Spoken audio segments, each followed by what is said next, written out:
Mini व्लॉगची सुरुवात रात्रीपासून होत आहे. नकुलला कोकोमेलन लावून दिलं आणि मी आईचं फेशियल करायला घेतलं. 6 स्टेप्सचं जे किट असतं ते तिला आणून दिलं.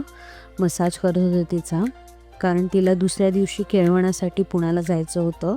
सो पहिले 6 स्टेप फॉलो केले, त्यानंतर हे लास्टचं फेस पॅक लावून दिलं. माझा थोडा आवाज खराब येत असेल कारण थोडं बरं नाही आहे मला. त्यानंतर पहाटेच आई पुण्याला निघून गेली. सो माझं काही इच्छा नव्हती म्हणून मी मॅगी नाश्त्यासाठी खाल्ली. त्यानंतर आम्ही एक डब्बा मागवला. यू वोंट बिलीव्ह, हा फक्त 50 रुपयाचा डब्बा आहे, ज्याच्यात बटाट्याचा रस्सा, वरण, जिरा राईस आणि 4 पोळ्या असं सगळं आलं होतं. त्यानंतर नकुलला मी आणि बाबा खेळवत होतो. त्याला कार्सचं खूप अट्रॅक्शन आहे आणि व्हील्सचं पण. त्यानंतर रात्री आई आली तर त्याची रिॲक्शन बघा, त्याला इतका आनंद झाला. तो कॅप्चर केला आणि असा संपवला दिवस. बाय.